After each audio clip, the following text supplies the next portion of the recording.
I'm here with Timothy Leduc. He's a doctoral student at York University in the Faculty of Environmental Studies.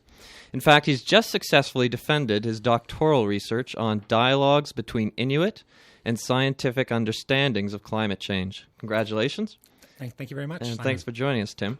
My first question, why is it important to listen to the Inuit regarding climate change? Well, first, I just want to thank you for having me here. To begin with that question, I want to give the whole, the broader perspective as to why I engaged Inuit in this research. We tend to view climate change as just a kind of ecological process. And what I've done in the research is to translate it into the West's climatic uncertainty, recognizing that about 80% of the greenhouse gas emissions over the past 150 years have come from Western countries. And in this definition of the West's climatic uncertainty, there are really two different phenomena that I'm referring to: industrial warming and peak oil. These two are coincide with each other. They're two sides of the same coin. So in order to understand climate change as a kind of cultural problem, a cultural issue for the West, we have to begin looking at our beliefs, our cultural assumptions, the way our science thinks about things, the way our economics deal with things. And this is the biggest part of the uncertainty that we're dealing with in climate change. You can see it in all the political discussions going on in Ottawa right now about how we're going to respond to climate change, how the Conservative government's going to respond, how the Liberal government hasn't responded in the past, and whatnot. So to understand climate change as the West's climatic uncertainty, we need to understand ourselves, and this is a very difficult uncertainty to get at for science. It's more of a getting into social sciences, getting into humanities, getting into those kinds of issues. So I took two different approaches to the research. The first was fairly common, interdisciplinary, bringing different disciplines together, kind of like the Intergovernmental Panel on Climate Change. So that's one side that I investigated. The second is intercultural dialogues. How do we, not to bring the kind of Western interdisciplinary perspectives into a dialogue with different cultures and their different perspectives on things. And so to do that, I followed a lot of the scientific research, which is engaging Inuit in the north of Canada right now. And that was my point of entry. And the whole idea is that perhaps there's a different cultural understanding there that can give us a perspective on ourselves as part of the problem. Right. Well, in your article, you mentioned IQ, and I'm wondering, what is IQ? Is it an acronym, and how is it important for climate research? It seems seminal to your work. IQ is just an abbreviation for Inuit Qaujimajatuqangit, which translates as Inuit knowledge. And in the research, there are generally two sides or two different aspects to this knowledge, or the way it's being translated in Western research. One is traditional ecological knowledge. And so you've probably heard a lot of different documentaries, news reports and whatnot of scientists going and discussing with Inuit about their ecological knowledge and how they're seeing climate changes in the north with regards to polar bears, with regards to ice flows, with regards to seal hunts. It's a hunting-based kind of knowledge. And the problem with that is we tend to be taking that for science is we tend to take that ecological knowledge and apply it into our own systems. So we take their ecological knowledge, we bring it into our science, and then we interpret it within our own economic models. And how are we going to respond to it based upon that? At the same time, there's a whole bunch of information in IQ that is left out. And those things, what is left out of IQ, what is left out of the kind of ecological knowledge piece, is the cultural stories and concepts that might actually challenge our economic assumptions and our cultural beliefs about what climate change is and how do we respond to climate change and what is the source of the problem. And so what I end up having to do is those in my research, one of the basis of it is that perhaps those cultural stories and concepts are more important than the ecological knowledge if we're going to figure out how to respond to climate change for the West, because Inuit do not have the kind of political power that we currently have with regards to how we're going to change our behaviors. And so it's about trying to garner some of their wisdom about how we can actually change ourselves to some extent and learn more about ourselves through this different perspective. And that's why I think the cultural knowledge piece is as important, if not more important, than the ecological knowledge piece, even though the ecological knowledge piece may help for local bioregional adaptations in the north itself for Inuit. So as a part of that cultural knowledge, another significant term that you mentioned is Sila. And you talk about Sila dialogues on climate change. So my question then is, what is Sila, and where did you first come across that term? Okay. Sila, that's the basis of an article that's currently being published in the journal Climatic Change.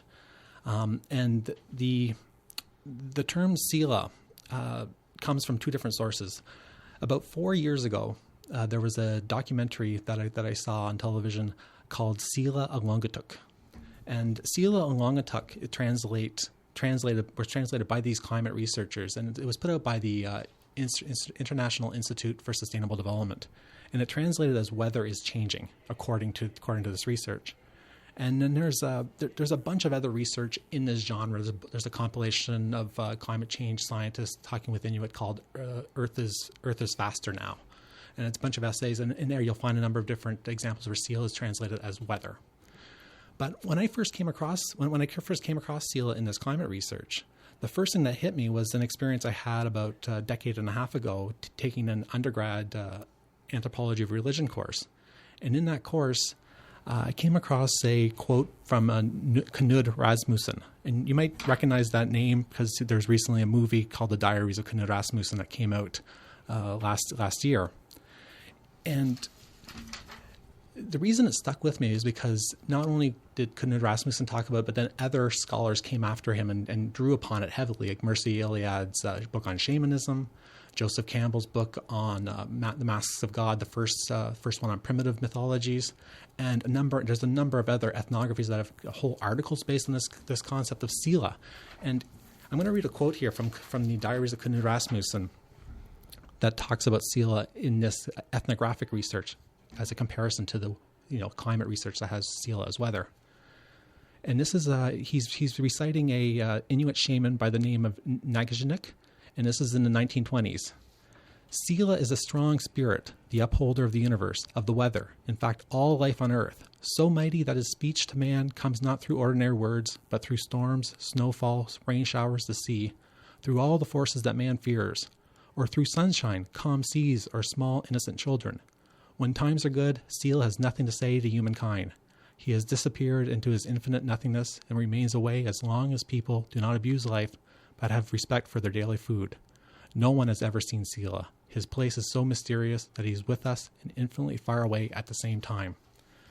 Okay, so here, those two examples, the climate change and this ethnographic research, very different disciplinary perspectives on this one concept. This is representative of the way our own cultural views get in the way when we talk with Inuit.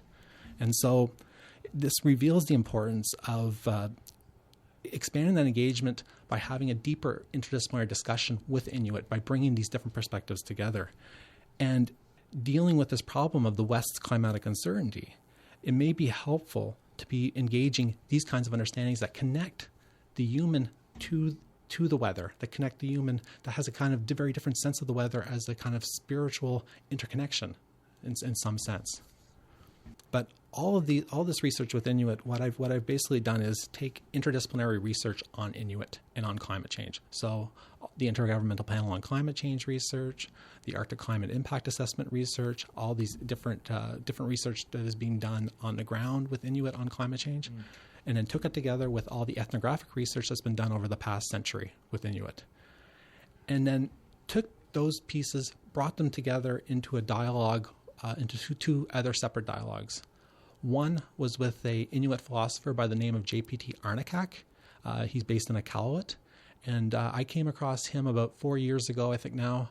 He was speaking at York University at an Indigenous speaker series on the importance of IQ and the concept of IQ and how do you develop policy. He was working for the Nunavut government at that time, and how do you develop policy from an IQ perspective.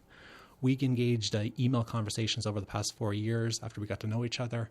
And he was basically my biggest mentor with regards to getting a sense of IQ and its whole its cultural approach, its assumptions, its views of the world, and trying to get a sense of it, and him trying to help me over and over again to get outside of my Western perspectives. Kind of wrap my hands whenever I was like interpreting it in ways that I wanted to interpret it, and trying to kind of massage me over to a different perspective.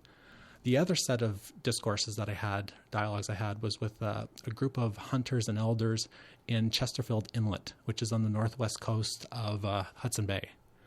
And that was a 2-day workshop on their ecological observations of climate change. Now, basically, a 2-day workshop, you're very limited as to the extent of the closeness and the depth of the conversation you can have. And so, we're talking mostly about specific ecological observations that they were having based upon hunting and whatnot in those conversations. Those three together, the interdisciplinary discourse that I brought in, JPT and Chesterfield Inlet, come together as what I call a kind of triangulation, where we're looking for patterns. We're looking for patterns that interconnect, and based upon that, coming to a kind of consensual definition of these terms in relation to climate change. Right, and the outcome, so you would better understand Sila then is, would you say a personality? You mentioned sentience, and you mentioned a relationship between human and Sila sentience, a Sila within and a Sila without. Would you explain that for me? When these dialogues were applied to Sila, the overall sense of what Sila was, or Sila is a kind of sentient or indeterminate kind of presence that is without gender. And it's important because a lot of it, even Knud Rasmussen, he refers to Sila over and over again as he in his translation of the shaman. But JPT made it clear over and over again, no, it's it with a capital I, to represent that it's not an object, but it's something that's involved in a relationship with you. And it manifests in the air that interacts people in a very intimate way through the breath. And so in breathing, you're participating with Sila. And that's related to the way the air patterns are related to the weather. It has to do with a whole kind of continuum. And this continuum deeply interconnects people to this existence itself in some way. And so it's a whole kind of philosophical understanding of the kind of indeterminate issues that we're dealing with in the West's climatic uncertainty. That, our greenhouse gas metabolism of this culture is actually manifesting responses from the environment back at us that we cannot fully comprehend because we're trying to understand our relationship with this broader reality that goes beyond our knowledge in some sense. And so the whole idea of sentience or indeterminism basically refers to that climate change is not just about being a kind of mechanical response by the environment to Western greenhouse gas emissions. It's rather some kind of intelligence. It's rather some kind of intelligence that's manifest in ecological processes and that currently and will always transcend our cultural knowledge and even our science, even interdisciplinary science like the IPCC. Well, Timothy Leduc, thanks for joining us this morning. We've been speaking with Timothy Leduc, who is a doctoral student at York University in the Faculty of Environmental Studies.